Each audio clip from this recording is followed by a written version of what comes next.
Welcome to the 60s, a time Americans believed would be their golden age. This idea seemed promising with the election of the charismatic president JFK, but Kennedy faced several challenges throughout his presidency, notably the Cuban Missile Crisis. It was a very tense time.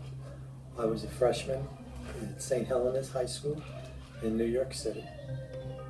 Every day it was in the press or on the radio or on the news on television. The situation was that the Russians were arming the Cubans with nuclear warhead missiles, which could easily attack the east coast of the United States.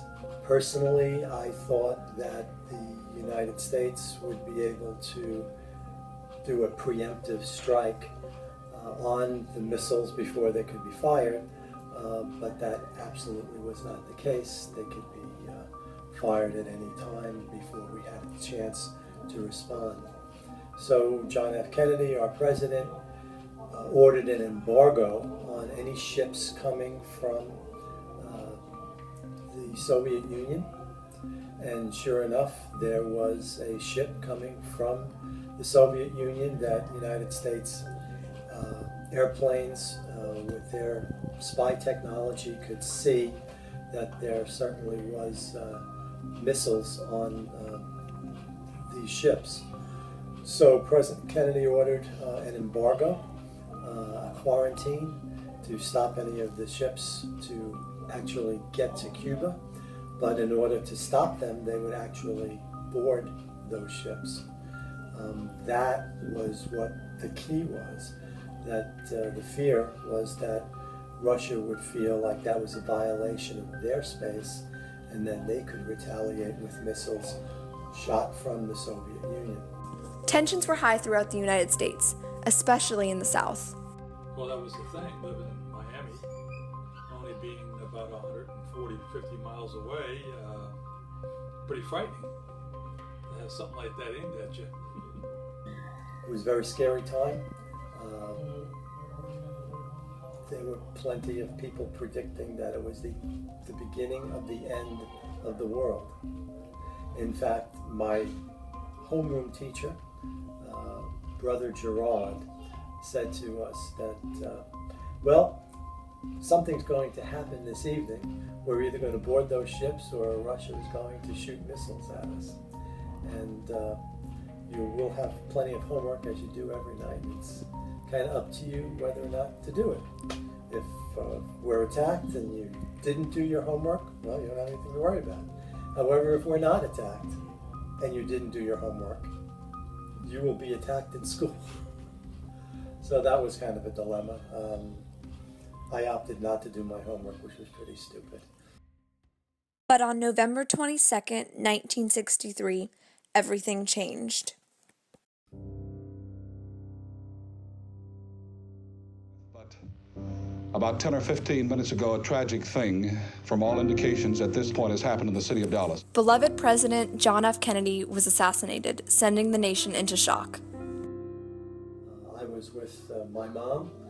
We were simply watching American Bandstand on TV when the show was interrupted by Walter Cronkite, who made the announcement that President Kennedy had been shot. At that point, nobody knew that he was killed, but sure enough, he was. Then it was also very, very sad to see Jackie Kennedy, his wife, wearing what was a pink dress and had all the blood stains on her from that killing, as she had to stand there and see President Johnson be sworn in on Air Force One. But she followed through with her American way, and we swore in the next president of the United States.